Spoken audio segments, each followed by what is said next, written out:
Olá, vamos para mais uma aula do nosso curso de Engenharia de Software 1. Nessa aula nós vamos continuar falando de requisitos de software, né? Basicamente a gente vai apresentar duas formas, né, para documentar requisitos, né? Histórias de usuário e casos de uso. Bom, histórias de usuário elas se baseiam no que nós chamamos, são descrições textuais pequenas, né, sucintas, que trazem uma descrição, né, de alto nível de como um ator, né, que interage com o sistema gostaria de ser atendido à sua necessidade. Então ela se baseia no conceito dos três Cs, né, que é o cartão, onde essa descrição de alto nível do requisito, daquela funcionalidade desejada pelo cliente, né, vai ser documentado, então cartõezinhos pequenos, conversas aonde esses stakeholders, né, esses clientes e desenvolvedores ali vão conversar para explicar, dar aquele detalhamento sobre aquela descrição textual de cenário de interação, e a confirmação, que é basicamente uma descrição em alto nível de um critério para aceitação daquela história. Ou seja, depois de implementado, eu uso esse critério para dizer, sim, eu aceito, essa implementação atende a essa história. Histórias de usuário, né, elas devem possuir algumas características. Né? Existe essa sigla, né, o INVEST, que quer dizer histórias de usuário devem ser independentes, né, no sentido em que não devemos tentar ao máximo descrever histórias que não sejam dependentes umas das outras. Por quê? Porque as histórias elas são implementadas em princípio de forma independente, e a cada implementação de um conjunto de histórias nós vamos ter um sistema, né, uma entrega para o cliente, né, o patrocinador daquele empreendimento, que vai agregar valor.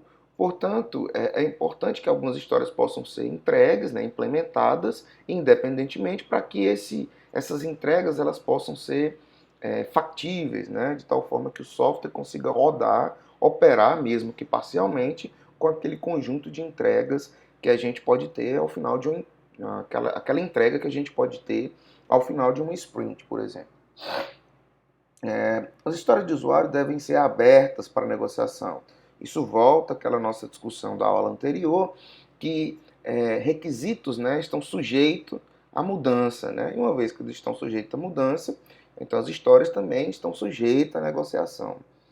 Devem agregar valor para o negócio dos clientes. Então aqui, mais uma vez, né, as histórias de usuário elas focam nessa percepção do cliente, né, do usuário do sistema. Então, geralmente essas percepções, essas descrições, elas tendem a agregar valor, né, ao negócio, né, a finalidade daquele software. Né? Então, elas têm que agregar valor.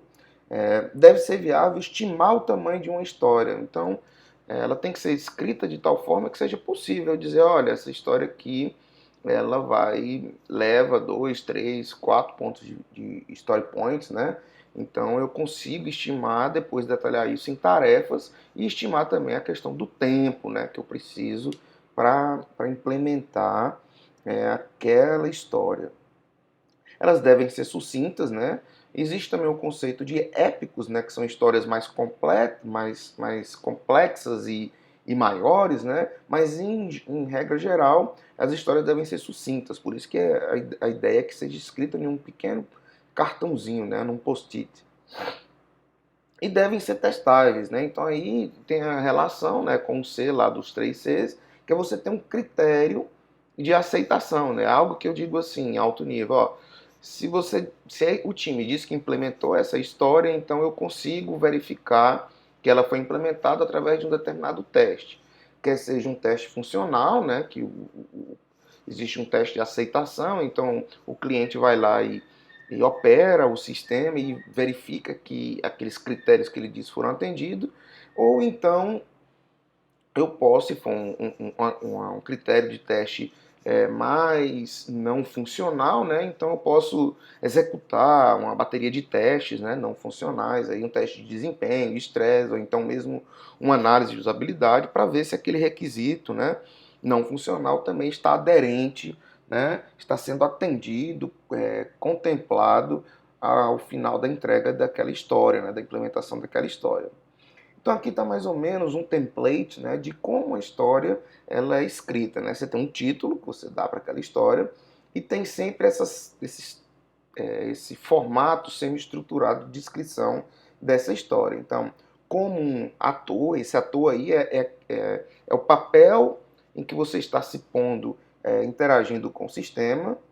Você diz, eu quero, desejo, né, preciso de tal coisa para, né, aquela razão pela qual você precisa daquilo. Por exemplo, eu tenho uma história aqui que é formas de pagamento. Então, como um cliente, eu quero que sejam disponibilizadas diversas formas de pagamento para pagar o meu pedido.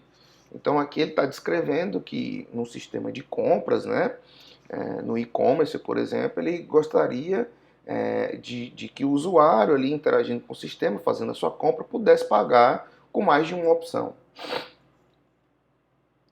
Aqui a gente vê uma listagem, né, daquele exemplo que nós vimos na aula passada do sistema de biblioteca, né, que aí a gente tem algumas histórias de usuário. Por exemplo, como usuário típico, né, ou seja, um usuário regular, um aluno, um professor, eu gostaria de realizar empréstimos de livro. Né?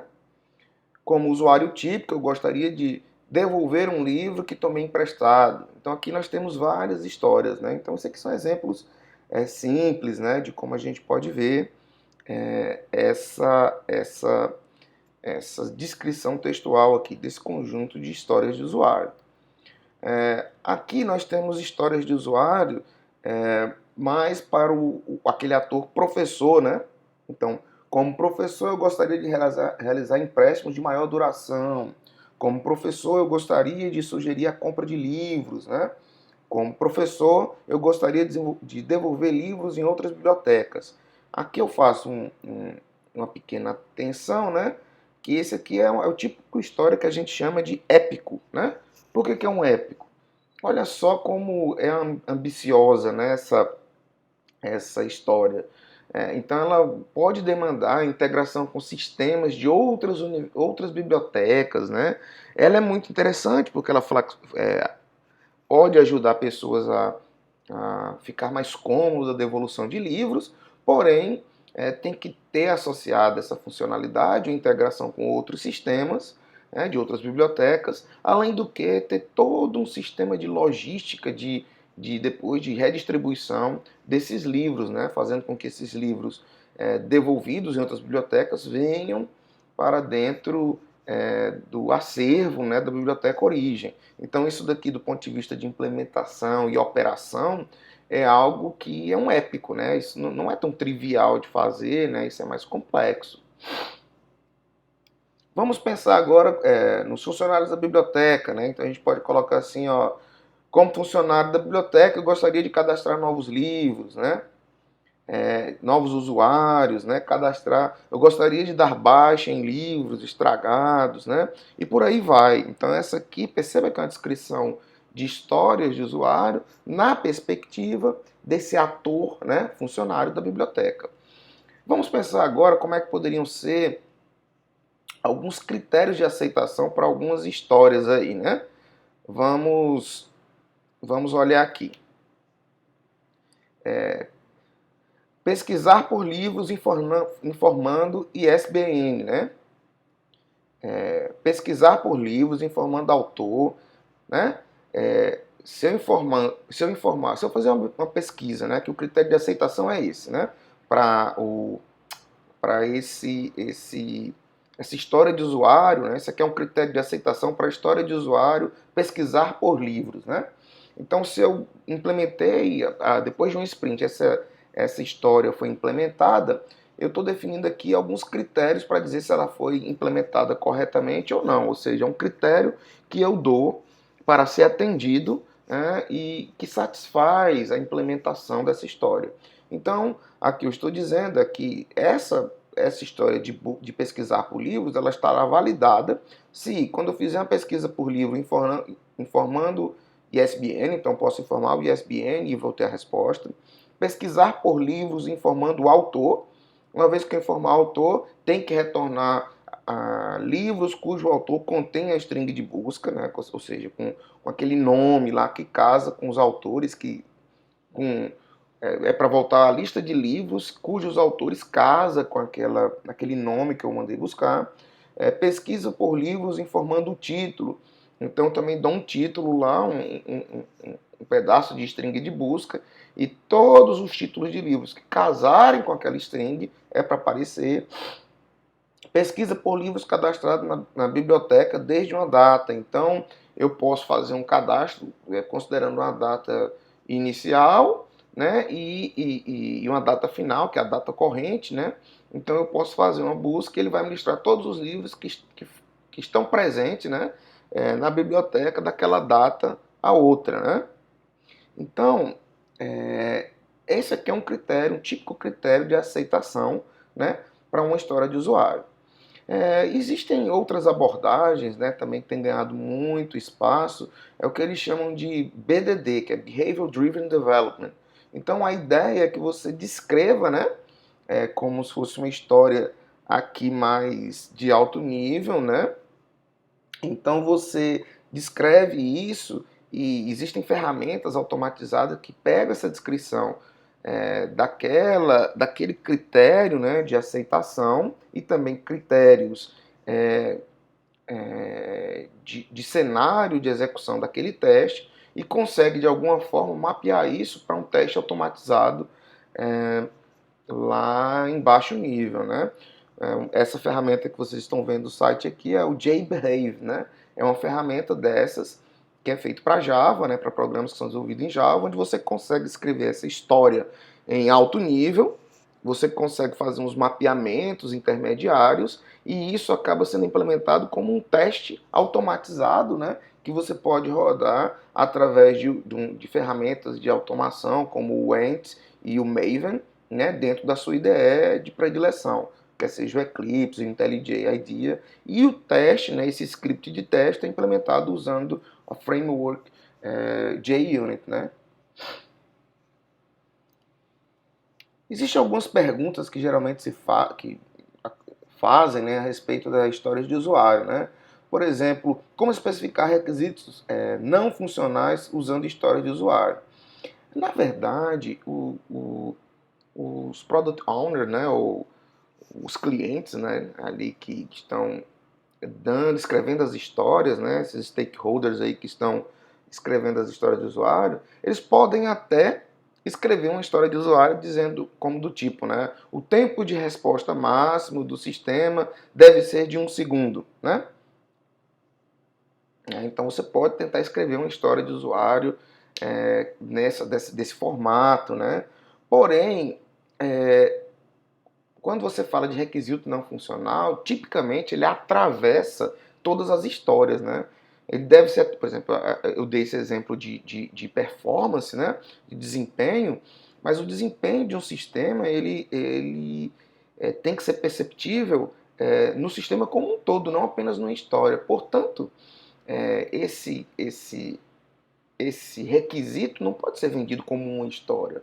Ele é um requisito que a gente pode chamar transversal, né? Ele atravessa várias histórias, ou seja, vários outros requisitos. Então, o que acontece é que geralmente esses requisitos não funcionais eles são mais ou menos escritos como critérios de aceitação, né? Então você pode utilizar essa espécie de história de requisito não funcional como critério de aceitação para cada entrega, né? Para cada sprint que eu fizer, que tiver o produto rodando, né? O software rodando, eu verifico se aqueles atributos não funcionais, ou seja, aquelas histórias não funcionais estão atendendo, né? Então, na verdade, essas histórias de usuário nem deveriam existir como história de usuário, né? Mas é bom porque elas não, no final das contas, elas não representam a funcionalidade. Mas é muito bom que elas estejam documentadas, porque de uma certa maneira, lá o time pode usar essa descrição não funcional para incrementar os testes de aceitação que os clientes pediram para histórias específicas, né? Então, sempre aquele requisito não funcional vai ser considerado durante as entregas, né? Ao final de cada release, quando for fazer a primeira liberação ali daquela release, né? Da primeira de cada sprint, quando eu libero aquela versão do sistema ali, né? Naquela interação, eu aplico o critério para verificar se os requisitos não funcionais estão aderentes, né? Estão sendo contemplados.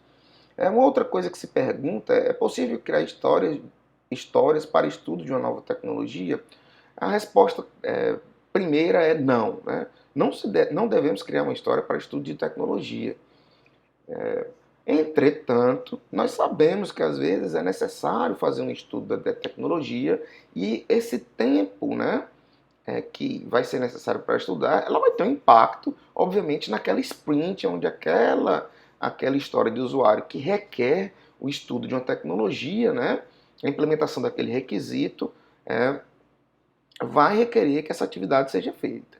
Então, o que geralmente a gente recomenda, né, é que isso não seja uma história, mas isso faça parte de uma das tarefas, né, para a realização daquela história. Então, vocês lembram lá na aula passada, quando a gente falou de Scrum, né, no Sprint Planning, né, eu vou selecionar as histórias de usuário que vão fazer parte daquela sprint, e para cada história de usuário eu vou decompor em tarefas, né? Tarefas que serão executadas. Então, ali, uma daquelas tarefas, eu posso dizer, olha, essa tarefa aqui, a tarefa 1 vai ser estudar a tecnologia tal, e eu estou aportando 2 dias ou 3 dias para que isso seja feito.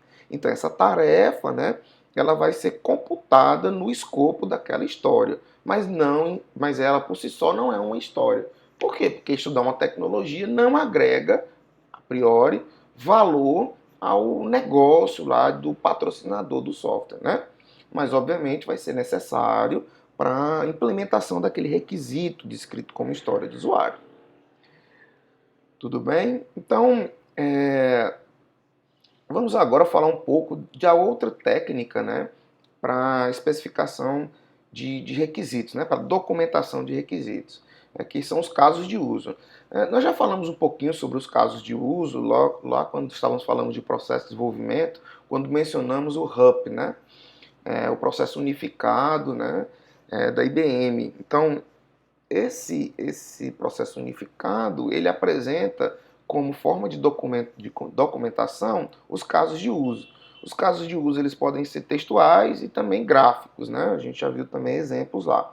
Mas basicamente, o caso de uso ele se diferencia um pouco das histórias de usuário porque ele une a perspectiva de tanto do usuário do sistema, né, aquela pessoa que interage, quanto os desenvolvedores. Então a gente pode, de maneira mais genérica, dizer que aqui um caso de uso é uma história de usuário com mais detalhes, né?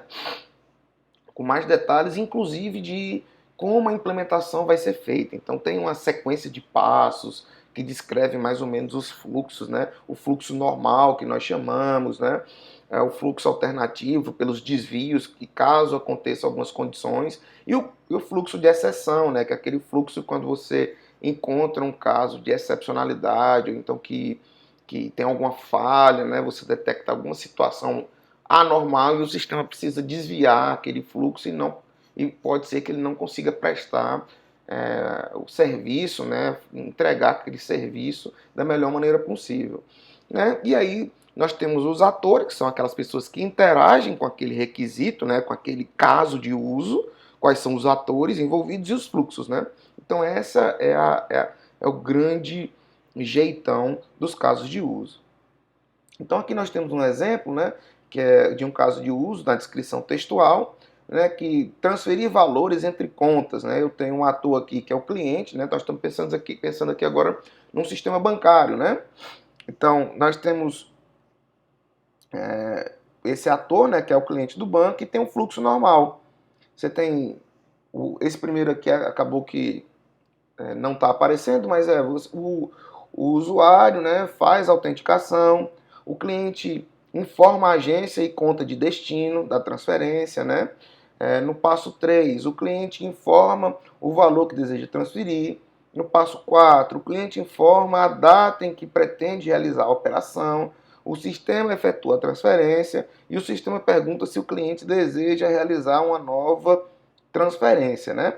Então, esse é o fluxo normal, né, de uma pessoa interagindo com o sistema, né, o módulo, o sistema de autoatendimento, né, do banco, e ele fazendo a funcionalidade de transferência, né? Algumas extensões que podem acontecer, se a conta e a agência for digitadas incorretas, né? Solicitar novamente a conta e a agência. Isso é um fluxo alternativo ao passo 2, né? Um fluxo alternativo ao passo 3, né? Se o valor for acima do saldo atual, solicitar novo valor. É um outro fluxo alternativo para o passo 4, né? A data informada deve ser uma data atual ou no máximo do ano à frente. Então isso aqui é um fluxo alternativo porque está tratando esses casos, né? De onde há uma interação ou dados informados de maneira equivocada, né? Também a gente vê aí, para o passo 5, tem dois possíveis fluxos, né? Extensões aí. Se a data informada é a data atual, então faz a transferência imediatamente. Se não, é feito um agendamento, né? Que é o 5A aí, né? Feito um agendamento. Então, a descrição dos casos de uso, elas são bem mais detalhadas e elas transcrevem, né? Um texto, né, uma descrição do requisito de tal forma que tanto o ator, né, aquele cliente, olha para essa descrição textual, ele consegue ter um entendimento do que está acontecendo ali, né, do que está descrito, bem como o time de desenvolvimento também consegue ter uma percepção. Então esses dois atores aí, né, o cliente, né, que escreve, ajuda a escrever esses casos de uso, né, aquele analista de requisitos, né, que está levantando os requisitos e documentando como caso de uso, ele consegue ler, né, entender isso daí, e os programadores também. Então essa documentação serve para discussão, né, para melhor entendimento nessas duas perspectivas desses dois atores, né, dos usuários e do time de desenvolvimento. Bons casos de uso devem possuir as seguintes características, né? As ações de um caso de uso devem ser escritas em uma linguagem simples e direta, então aquela sequenciazinha de passos, né? Então bem direto, sem muitos detalhes. Os casos de uso devem ser pequenos, com poucos passos, principalmente no fluxo normal, para facilitar o entendimento, né? Casos de uso não são algoritmos escritos em pseudocódigo. Então, uma coisa que acontece é quando casos de uso são escritos por desenvolvedores, eles, por ossos do ofício, né, o programador acaba tentando dar uma descrição muito mais próxima de um algoritmo, né, de um passo a passo, com se, não, enquanto. Então, é melhor evitar isso, tem que fazer a descrição mais alto nível, porque aquilo também, aquele documento, ele vai ser alvo de apreciação por pessoas que não são da área de programação, né? Além disso, né, os casos de usos não devem tratar de aspectos tecnológicos ou de design, né? Então você deve dizer o que deve ser feito, os fluxos ali, mas não como, né? Vou usar a tecnologia tal para fazer isso. Fiz autenticação usando tecnologia tal. Não é isso. Lá não tem que constar esse tipo de decisão. Casos de uso, como simples, né, como esses que são apenas para cadastro, né, os famosos CRUD, né, eles não devem ser evitados, né, porque está intrínseco que esses cadastros vão ser feitos, né. Então você descrever um requisito de cadastro, às vezes é desnecessário, né? E é interessante que deva ser padronizado o vocabulário adotado nos casos de uso, para que haja uma melhor compreensão entre todos os envolvidos ali na descrição e na leitura daquele documento. Aqui é um exemplo de diagrama de caso de uso, né? Por exemplo, a gente está descrevendo o sistema bancário, nós temos dois tipos de atores aí, o cliente e o gerente, né? Então o gerente, ele abre a conta, né? Então você tem um caso de uso aí, abrir conta, né? Que esse caso de uso pode ser descrito na forma textual, né? Aqui está apenas uma descrição gráfica dele, né? E nós temos aqui o ator cliente, né? Que tem sacar, transferir valores, perceba, né? Que transferir valores ele include autenticar cliente, né? Que é aquele primeiro item do fluxo que estava apagado ali, né? É esse cara, né? Então ele vai fazer primeiro a autenticação e depois seguir aqueles outros passos, né? Então nessa maneira gráfica aqui também é uma maneira interessante de descrever, porque você tem os casos de uso como sendo são essas bolinhas, né? Essas elipses aí dentro da caixinha retangular aí, né, representando o sistema, e você tem os atores, né, que estão interagindo com o sistema. Então é uma forma interessante de você apresentar, né, esse requisito do ponto de vista de interação e detalhadamente a parte textual, como são os fluxos, né? Tem algumas perguntas frequentes também que acontecem quando tratamos de casos de uso, né? A primeira coisa que diz aí, qual é a diferença entre casos de uso e histórias de usuário? Eu acho que eu já comecei falando isso para vocês, né? Que as histórias de usuário apresentam uma visão do usuário, né? Daquela pessoa que interage com o sistema e não tem visão nenhuma do programador. Os casos de uso, eles têm uma visão do programador porque tem lá aqueles fluxos, né? De como as coisas são executadas. Então aquilo ali tem uma percepção do programador na descrição, e ele também colabora para a descrição daquele cenário, né, daquele detalhamento daquele requisito no formato de caso de uso.